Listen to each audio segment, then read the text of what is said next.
السلام علیکم ورحمۃ اللہ۔ دوستوں، میرا نام ہے سعید، آپ دیکھ رہے ہیں اسلامک ہسٹری۔ ہماری ویڈیو آج کی ہے حضرت نوح علیہ السلام کے بارے میں۔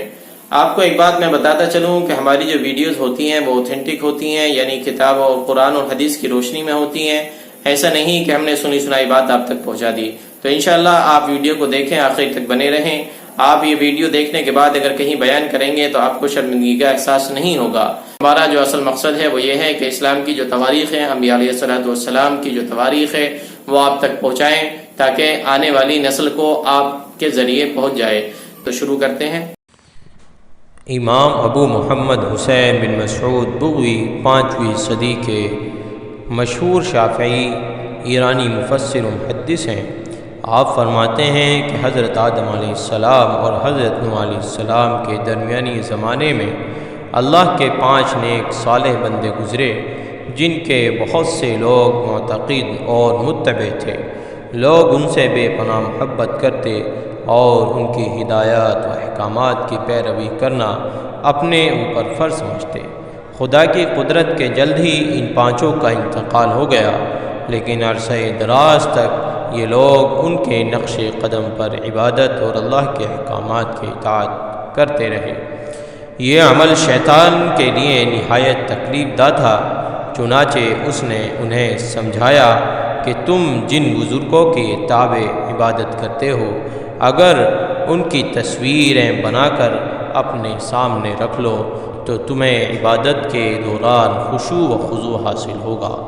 وہ لوگ شیطان کے بہکاوے میں آ گئے اور ان کے مجسمے بنا کر اپنی عبادت گاہوں میں رکھ لیے۔ کچھ اور وقت گزرا، پرانے لوگ مر کھپ گئے، نوجوان نسل نے ان کی جگہ لے لی۔ تو شیطان نے ان کو یہ پڑھایا، تمہارے بزرگوں کے خدا اور معبود یہی 5 بت تھے جن کے مجسمے تمہارے بزرگوں نے اپنی عبادت گاہوں میں سجا رکھے ہیں۔ چنانچہ قوم نوح نے ان کی بت پرستی شروع کر دی اور وقت کے ساتھ ساتھ ان 5 بتوں کی شہرت میں اضافہ ہوتا چلا گیا، یہاں تک کہ پورے عرب میں ان کی زور و شور سے پوجا شروع ہو گئی۔ یہ بخاری شریف کی بات ہم نے آپ کو بتائی ہے۔ سورہ نوح میں کفار کے اس قول کو نقل فرمایا گیا ہے جس کا ترجمہ ہے، اور اپنے معبودوں کو ہرگز نہ چھوڑنا، اور ودّا اور سوا اور یغوث اور یعوق اور نصر کو کبھی ترک نہ کرنا۔ یہ وہ قول ہے جو کفار مکہ نے بیان کیا تھا۔ حضرت نوح علیہ السلام کو اللہ تعالیٰ نے 40 برس کی عمر میں نبوت عطا فرمائی۔ طوفان سے پہلے آپ مسلسل اپنی قوم کو وعظ و تبلیغ کرتے رہے، جس کے جواب میں ان کی قوم انہیں سخت ترین اذیتیں دیتی رہی۔ حضرت ابن عباس رضی اللہ عنہ بیان کرتے ہیں کہ رسول اللہ صلی اللہ علیہ وسلم نے فرمایا، کسی نبی کو اپنی قوم کے ہاتھوں اتنی تکلیف اور اذیت نہیں پہنچی جتنی حضرت نوح علیہ السلام کو اپنی قوم کے ہاتھوں برداشت کرنا پڑی۔ کافر انہیں ڈراتے، دھمکاتے اور تبلیغ سے باز رکھنے کے لیے اس قدر تشدد کرتے کہ وہ بے ہوش ہو جاتے۔ کبھی ان کے گلے میں پھندا ڈال کر بازاروں میں گھسیٹتے پھرتے، کبھی اتنا زدوکوب کرتے کہ ان کی قوم سمجھتی کہ اب یہ مر چکے ہیں۔ چنانچہ انہیں کمبل میں لپیٹ کر کسی مکان یا ویرانے میں ڈال دیتے، لیکن جب انہیں ہوش آتا تو دوبارہ اپنی قوم کو راہ حق پر بلانے میں مصروف ہو جاتے۔ امام بخاری رحمۃ اللہ علیہ نے حدیث نقل فرمائی ہے کہ حضرت صلی اللہ علیہ وسلم ایک پیغمبر حضرت نوح علیہ السلام کی حکایت بیان فرما رہے تھے کہ ان کی قوم کے لوگوں نے بے پناہ تشدد کر کے انہیں لہو لہان کر دیا۔ وہ اپنے منہ سے خون پوچھتے جاتے اور یوں دعا کرتے جاتے، پروردگار میری قوم کو بخش دے، وہ نادان ہے۔ حضرت نوح علیہ السلام کی دعا قبول ہوئی۔ حضرت نوح علیہ السلام مسلسل 950 سال تک اپنی قوم کو دین حق کی دعوت دیتے رہے اور رات کی تنہائیوں میں اپنے رب سے قوم کے لیے دعائیں بھی کرتے رہے، لیکن اس طویل ترین جد و جہد میں ان کے اہل خانہ سمیت صرف 80 افراد ایمان لائے۔ آخر کار وہ لمحہ بھی آ گیا جب آپ نے قوم سے مایوس ہو کر اپنے رب کے سامنے اپنی معروضات پیش کر دیں، جسے سورہ نوح کی آیت 5 سے 20 کے دوران بیان کیا گیا ہے۔ ان گزارشات کے بعد انہوں نے بارگاہ خداوندی میں نہایت رقت آمیز دعا کی۔ بارگاہ الہی میں حضرت نوح علیہ السلام کی گزارشات قبول ہوئیں اور عرش الہی سے حکم نازل ہوا، اے نوح، تمہاری قوم میں جو لوگ ایمان لا چکے ہیں ان کے سوا اب کوئی اور ایمان نہیں لائے گا۔ تم جو کام کر رہے ہو ان کی وجہ سے غمگین نہ ہو اور ہمارے حکم سے ہمارے روبرو ایک کشتی بناؤ، اور ان کافروں سے متعلق اب کوئی گفتگو ہم سے نہ کرنا، کیونکہ یہ سب لازمی طور پر غرق کر دیے جائیں گے۔ کشتی بنانے کا حکم جب آپ کو مل گیا، اس کے بارے میں علامہ عماد الدین ابن کثیر رحمۃ اللہ علیہ تحریر کرتے ہیں کہ بعض بزرگوں کے مطابق اللہ تعالیٰ نے حضرت نوح علیہ السلام کو یہ حکم بھی فرمایا کہ فلاں درخت اگاؤ جس کی لکڑی سے تم کشتی بنا سکو، تو حضرت نوح علیہ السلام نے وہ درخت اگایا اور 100 سال تک اس کا انتظار کیا، پھر اسے کاٹ کر اس کے ہموار تختے بنائے۔ اس کام میں بھی ایک قول کے مطابق 100 سال اور دوسرے قول کے مطابق 40 سال کا عرصہ لگ گیا، واللہ عالم۔ محمد بن اسحاق حضرت سوری رحمۃ اللہ علیہ سے نقل کرتے ہیں کہ وہ لکڑی ساگوان کی تھی، دوسرے قول کے مطابق وہ صنوبر کے درخت کی تھی۔ حضرت ابن عباس بیان فرماتے ہیں اس کشتی کی لمبائی 1200 گز اور چوڑائی 600 گز تھی۔ مفسرین کے درمیان لمبائی اور چوڑائی میں تو اختلاف ہے، لیکن کشتی کی اونچائی سے متعلق سب متفق ہیں کہ وہ 30 گز کی اونچی تھی اور اس میں 3 منازل تھیں، جب کہ ہر منزل 10 گز کی تھی۔ سب سے نچلی منزل عام حلال جانوروں اور وحشی جانوروں کے لیے، درمیانی انسانوں کے لیے اور بالائی منزل چرند پرند کے لیے مخصوص کی گئی تھی۔ کشتی کا دروازہ چوڑائی میں تھا، اس کے اوپر ایک ڈھکن تھا جس سے وہ بند کر دی جاتی، گویا وہ کشتی آج کل کے زمانے کی عظیم آب دوست تھی۔ حضرت سوری رحمۃ اللہ علیہ فرماتے ہیں کہ اللہ تعالیٰ نے حضرت نوح علیہ السلام کو حکم دیا تھا کہ کشتی کے اندرونی و بیرونی حصوں اور نیچے ہر جگہ اچھی طرح تار کول یعنی کہ ڈامر ملا دینا تاکہ پانی اندر نہ آ سکے، اور کشتی کا سامنے کا حصہ اٹھا ہوا ہو تاکہ وہ پانی کو چیر سکے۔ حضرت نوح علیہ السلام اللہ تعالیٰ کے حکم کے مطابق کشتی بنانے میں مصروف ہو گئے۔ قوم کے سردار آپ کے پاس گزرتے تو ہنستے، مذاق اڑاتے، پھپتیاں کستے اور کہتے، اے نوح، اس کشتی کو تم چلاؤ گے کہاں؟ کیونکہ یہاں تو دور دور تک پانی کا نام و نشان نہیں ہے۔ کوئی کہتا، معلوم ہوتا ہے کہ نوح علیہ السلام اس کشتی کو ریتیلے صحرا میں چلائیں گے۔ چنانچہ اللہ تعالیٰ نے اپنے نبی کی جانب سے جواب دیتے ہوئے فرمایا، اگر تم ہم سے مذاق کرتے ہو تو ہم بھی تم سے مذاق کریں گے، اور ہم بھی تم پر ایک دن ہنسیں گے جیسے تم ہم پر ہنستے ہو۔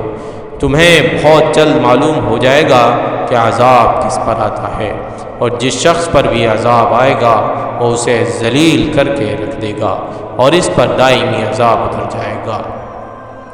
کشتی تیار ہو چکی تھی، اور پھر ایک دن اللہ تعالیٰ نے حکم دیا کہ اب تم اس کشتی میں ہر قسم کے جانوروں میں سے جوڑے یعنی ایک نر اور ایک مادہ سوار کر لو، اور اپنے گھر کے لوگوں کو بھی سوائے ان کے جن پر پہلے سے بات ہو چکی ہے، اور سب اہل ایمان کو بھی جن کی تعداد بہت ہی کم تھی۔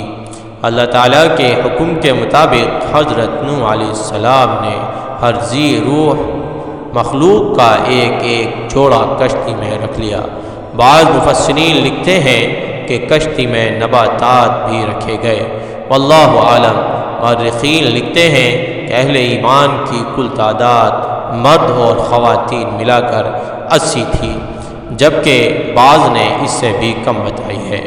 ان میں حضرت نوح علیہ السلام کے 3 بیٹے جو ایمان لائے تھے اور ان کے نام سام، حام، یافز تھے، اور ان کی بیویاں اور چوتھی یام کی بیوی بھی شامل تھی جسے کنعان بھی کہا گیا ہے۔ وہ کافر تھا اور اسی طوفان میں غرق ہوا، جبکہ اس کی بیوی مسلمان ہونے کی وجہ سے کشتی میں سوار تھی۔ حضرت نوح علیہ السلام نے سب کو کشتی میں سوار کروا کے اس کے دروازے سختی سے بند کروا دیے اور خود عبادت الہی میں مصروف ہو گئے۔ ایک دوسرے مقام پر اللہ تعالیٰ نے فرمایا، اے نوح، جب تم اور تمہارے ساتھی کشتی میں سوار ہو جائیں تو کہو سب تعریفیں اللہ ہی کے لیے ہیں جس نے ہمیں ظالم لوگوں سے نجات عطا فرمائی، اور کہو کہ اے میرے رب، مجھے بابرکت اتارنا اور تو ہی بہتر اتارنے والا ہے۔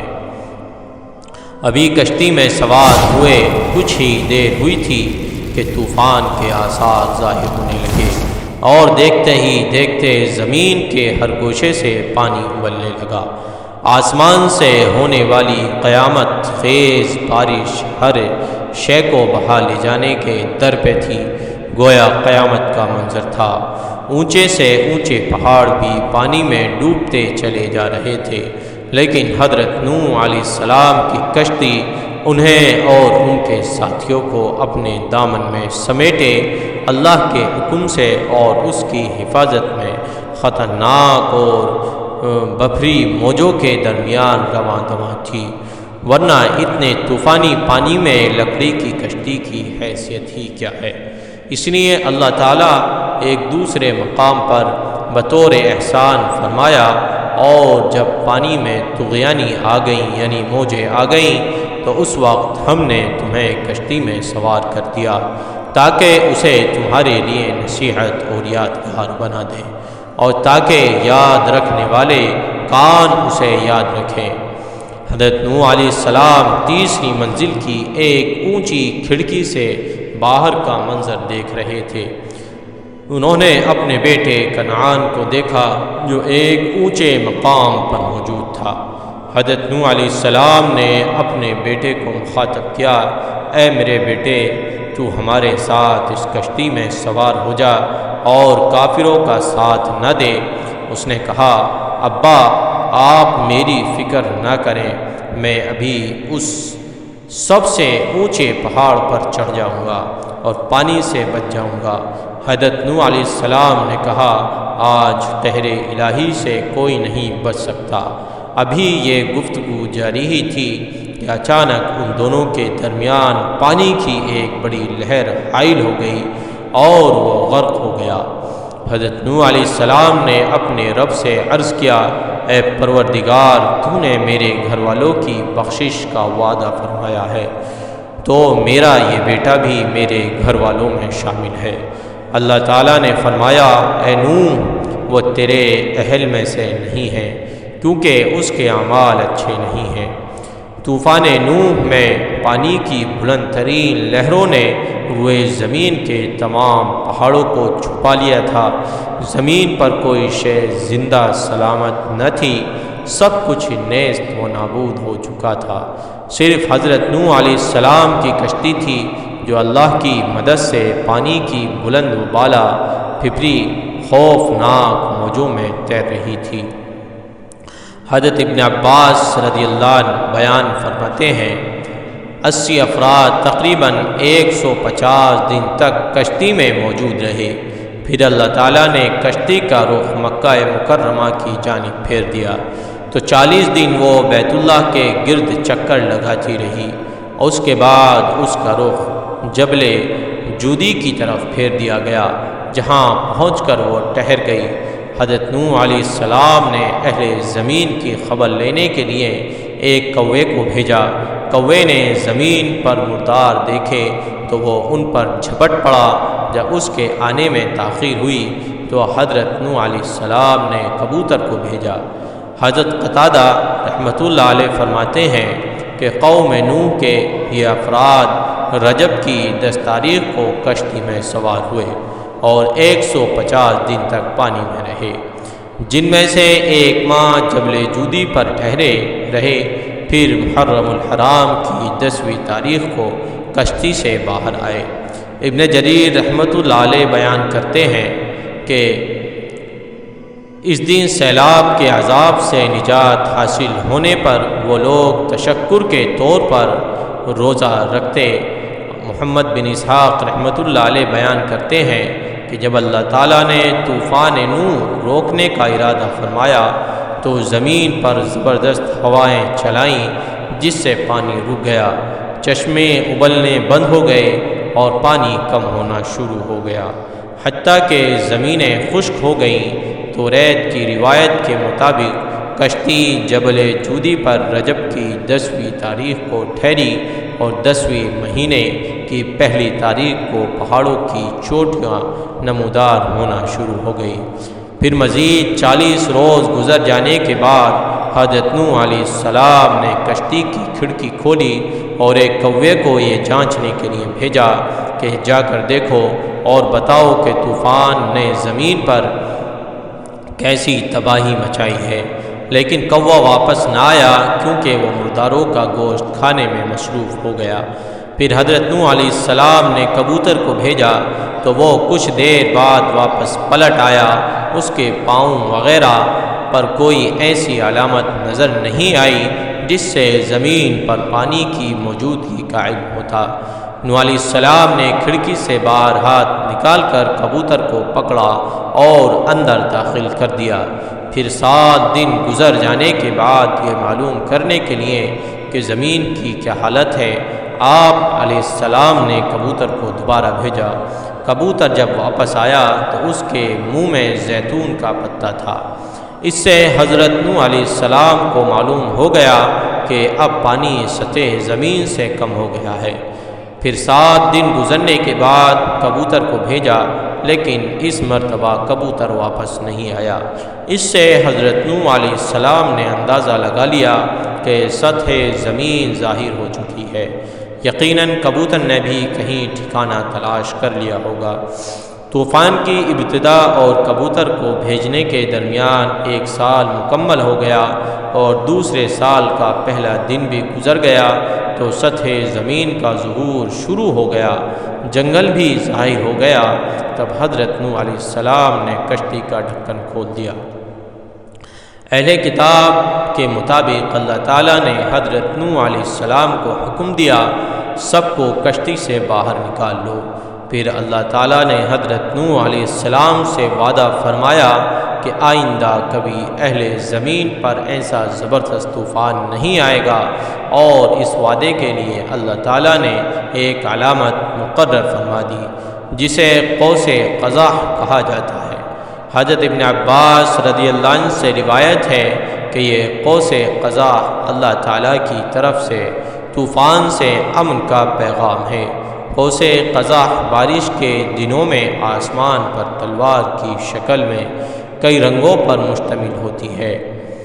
کشتی سے باہر زمین پر پہلی بستی جب بسی، حضرت نوح علیہ السلام جودی پہاڑ سے نیچے اترے اور ایک بستی تعمیر کی جس کا نام سمانین رکھا۔ اسی دوران سمانین کا مطلب یعنی 80 افراد کی بستی۔ اسی دوران ایک مرتبہ صبح سو کر اٹھے تو ہر شخص کی زبان بدل چکی تھی، یعنی کل 80 زبانیں وجود میں آ چکی تھی۔ لوگ ایک دوسرے کی زبان نہیں سمجھ پا رہے تھے۔ اس وقت حضرت نوح علیہ السلام سب کی زبانوں کو سمجھتے اور ہر ایک کی ترجمانی فرماتے تھے۔ دنیا بھر کے بڑے بڑے جغرافیہ دان، مورخین، ماہرین اور سائنسداں اپنے جدید ترین آلات اور بہترین سفری سہولتوں کے باوجود آج تک کشتی نوح کے اصل مقام کے بارے میں کوئی حتمی رائے قائم نہیں کر سکے۔ اس کے برخلاف قرآن کریم نے آج سے 1400 برس پہلے کشتی نوح کے ٹھہرنے کی جگہ کوہ جودی کو قرار دیا۔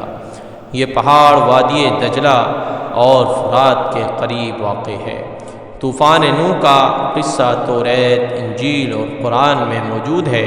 چنانچہ یہود و نصارہ اور اہل مغرب بھی کشتی کی تلاش میں سرگرداں ہیں۔ بائبل میں کشتی کا نام آرک بتایا گیا ہے۔ یورپ کے ماہرین کے ایک گروپ نے کشتی کی تلاش امت مسلمہ کے لیے، بہرحال اس کا آخری جملہ یہ ہے کہ امت مسلمہ کے لیے حرف آخر قرآن کریم کا حکم ہے کہ کشتی نوح کوہ جودی پر ہے۔ اب خواہ کوہ جودی وادی ججلہ اور دریائے فرات کے قریب کوہ قردہ کا نام ہو یا ترکی میں موجود کوہ ارارات کا۔